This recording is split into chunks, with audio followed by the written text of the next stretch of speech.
Hello, ഇന്ന് പെട്ടെന്നൊരു ചിരങ്ങക്കറി തയ്യാറാക്കിയെടുക്കാം. അതിനായി ക്ലീൻ ചെയ്ത് കട്ട് ചെയ്ത ചിരങ്ങ ഒരു പാനിലേക്ക് ആഡ് ചെയ്ത് കൊടുത്തിട്ടുണ്ട്.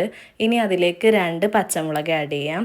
ഒരു തക്കാളി നീളത്തിൽ കട്ട് ചെയ്തത് ആഡ് ചെയ്ത് കൊടുക്കാം. ഇനി 1/2 ടീസ്പൂൺ മഞ്ഞൾപ്പൊടി, 1 ടീസ്പൂൺ മുളക് പൊടി, ആവശ്യത്തിന് ഉപ്പും കൂടെ ആഡ് ചെയ്യാം.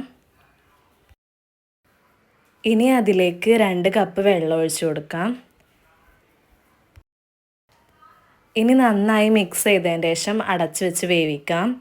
ഇനി അതിലേക്കുള്ള അരപ്പ് തയ്യാറാക്കാം. അതിനായി അരമുറി തേങ്ങ ചിരവിയത്, 2 ചെറിയുള്ളി, 1/2 ടീസ്പൂൺ ചെറിയ ജീരകം കൂടെ ചേർത്ത് 1/2 കപ്പ് വെള്ളം കൂടെ ചേർത്തതിന് ശേഷം നന്നായി ബ്ലെൻഡ് ചെയ്തെടുക്കാം. ഇനി ബ്ലെൻഡ് ചെയ്തിട്ടുള്ള അരപ്പ് നമുക്ക് കറിയിലേക്ക് ഒഴിച്ചു കൊടുക്കാം. ശേഷം നന്നായി മിക്സ് ചെയ്തെടുക്കാം. ഇനി ചെറുതായി തിള വരുന്ന സമയത്ത് നമുക്ക് ഫ്ലെയിം ഓഫ് ചെയ്യാം. ഇനി ഒരു ചെറിയ പാനിൽ 2 ടേബിൾ സ്പൂൺ വെളിച്ചെണ്ണ ഒഴിച്ചു കൊടുക്കാം.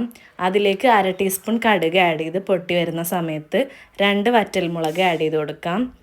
ഇനി അതിലേക്ക് 2 തണ്ട് കറിവേപ്പിലയും കൂടെ ആഡ് ചെയ്തതിന് ശേഷം കറിയിലേക്ക് ആഡ് ചെയ്യാം. ശേഷം നന്നായി മിക്സ് ചെയ്തെടുക്കാം. നല്ല ടേസ്റ്റി ആയിട്ടുള്ള റെസിപ്പിയാണ്. എല്ലാവരും ട്രൈ ചെയ്യുക. ഫീഡ്ബാക്ക് അറിയിക്കുക. താങ്ക്